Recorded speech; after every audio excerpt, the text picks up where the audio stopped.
земјотресите кои што повторно се актуализираат по западниот дел од земјата, но она што уште повеќе ги не вознемири сите, не разочара или пак не растажи е случката со урушувањето на зградата, за која не сум сигурна дека е конечно кажана причината, беше бидејќи во близина на метро, односно подземна железница, но дали е навистина така, може би веќе не е важно кога има загубени животи. Што се случува? Дали небезбедно се гради? Како тоа едноставно се урушуваат згради, затоа што ова е втор таков случај во Турција?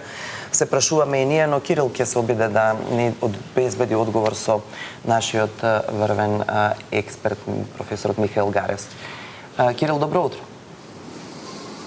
Јованеве, добро утро, поздрав овде од Институтот за сеизмички отпорни градби и климатски промени.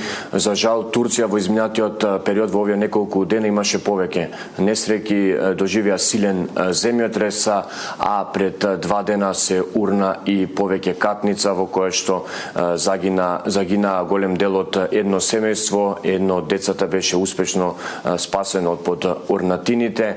Околу тоа што се причините за ова, дали земјотресите кои што ја тресеа Турција се дел од причината, дали неравномерното ископување за изградба на метростаници и други градби во околината придонесуваат за паѓање на една зграда. Ке анализираме и ке ни каже професор Михаил Гаревски. Професоре, еве на мапата имаме Турција, кај вас во изминативе неколку денови повеќе земјотреси, што се случува во тлото во Турција? Така е. Ова слика довеснам практично зашто се случува толку многу земјотреси во Турција и можам да кажам дека Турција е една од 4 земји кои што има најфреквентно земјотреси. Што е резултат на земјотресите од Турција? Резултат е така наречената тектоника на плочи, значи Анатолискиот блок, каде што се наоѓа Турција, е на некој начин е поделен во околината на 3 блока. Едниот блок е така наречената арапската плоча, другиот блок е евроазиската плоча и ја имаме афричката плоча. И што се случува?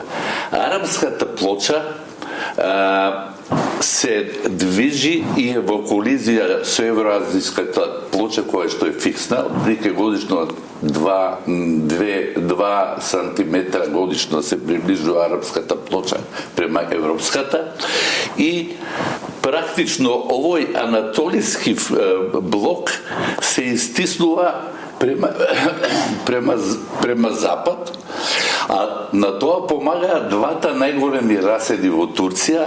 Едниот е северно-анатолиски расед, кој што е долг негде околу 1200 км. И таму се случуваат најголемите земјотреси од 1936 година из Ерџан, магнитуда 7,6 до оној 1999 година, јас тогаш бев таму, имаше 20.000 жртви со магнитуда 7,4.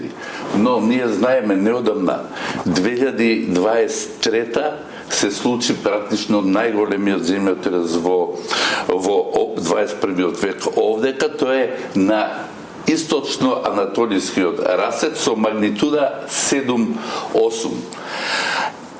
Одека овој регион е со малце пониски магнитуди и причината, поред тоа што овој анатолиски блок се движи западно, тука имаме пак субдукција, односно подвлекување на афричката плоча под егејската плоча и тоа овде се разликата на овие две плочи и тука се ствараат раседи на затегнување и тука се случи земјотресот на 27, односно во близина на градот Синџерли со магнитуда 6, тоа е значително помал земјотрес, понатака и ќе објаснам колкава е разликата од магнитуда 6 до магнитуда 7. Огромно е разликата, но што е интересно да се каже,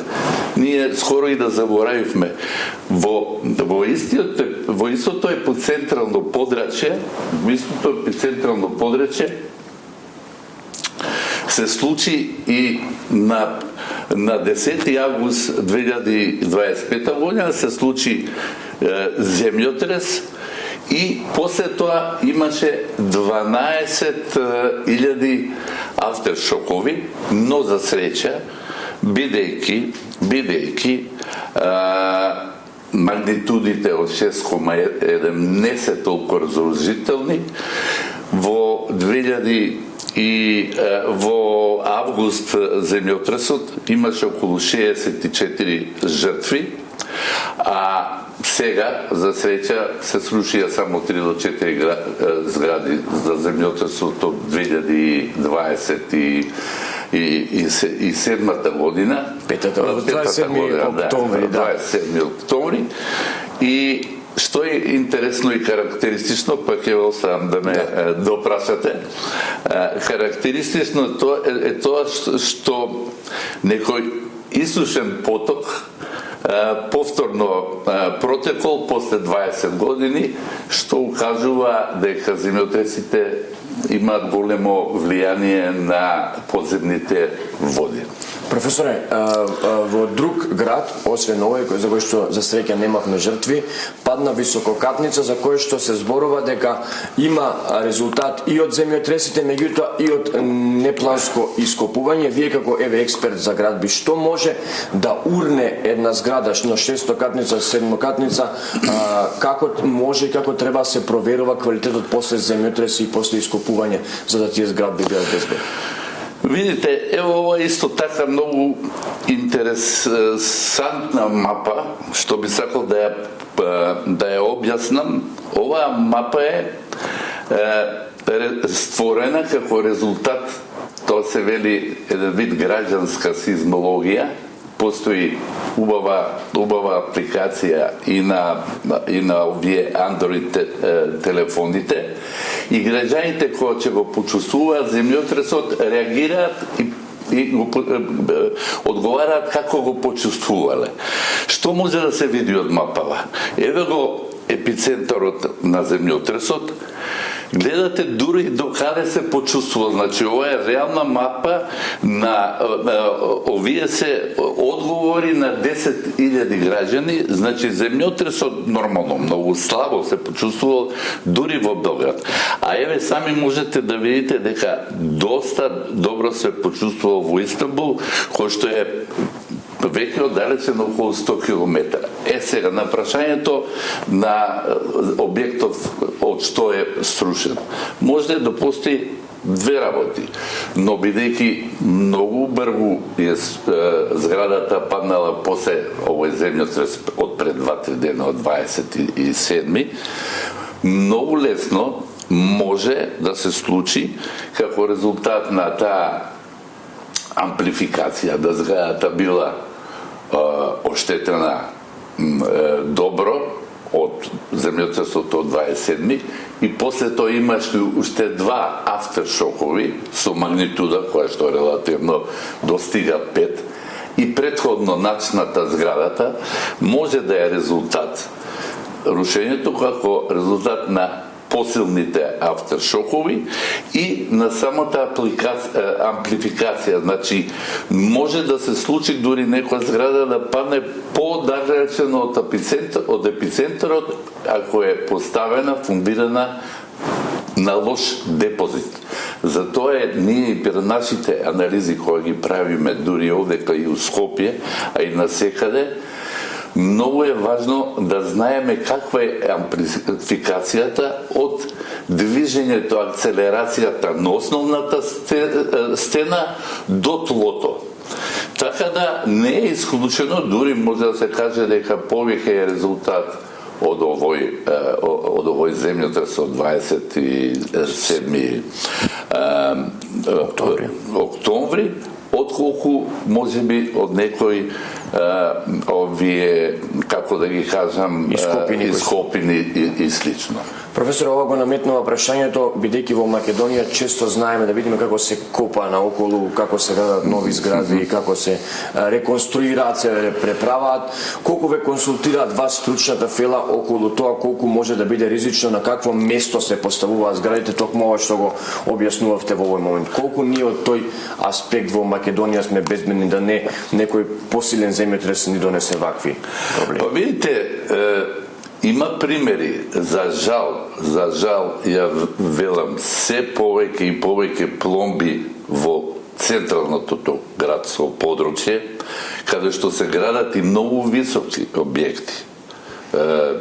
Наскоро ќе се гради многу висок објект во центарот на Скопје и многу често се дозволува на соседни згради да се влезе длабоко заради правењето на овие нови подземни гаражи кои што се потребни, но со подземните гаражи не се решава проблемот, бидејќи аутата мора да идат на улица. Ако имате вие 10 спратница, ајде ќе го решите проблемот со гаражите. Ама од аутото кој што стандардно идат, ќе имате додатно уште на 30 фамилии аута. Така да негде не се води доволно сметка и поради особено одење испод темелите на некои други згради доаѓа до пукање на тие стари згради. Не е проблемот за новата, фундирањето за новата зграда, проблем е обрушувањето. Ако не се проектира доволно заштитната ограда, може да дојде и до обрушување и да падне некоја цела зграда у самите комшии. Сакам да кажам, масовно градова, особено во пломби, уфрлање на згради, ама буквално воопшто не е добро. И со новиот градоначални на Скопје треба да се размислува за некои нови урбани убави населби или со многу простор околу самите згради. Така. Инаку да кажам, за турскиот озер, интересно е, може и за гледачите, ако имам уште на 2 минути да кажам, колкава е разликата од магнитуда 6-7, која што практично имаше и скопскиот земјотрес, кој што е релативно умерен, и за наша среќа во Скопје не може да се очекува земјотрес со магнитуда поголем од 6,7, 6,5, не 6,7, 6,7 не може да дојде до магнитуда 7,8, која што се случи во 2023. Значи, бидејќи скалата не е линеарна, 355 пати магнитуда 7,8 ослободува поголема енергија. И затоа во реалност што се случи? Во земјотресот сега, кој што е во Сингели, со магнитуда 6-7, многу малку рушење и оштитување, но 7-8 магнитуда, шанса за рушење на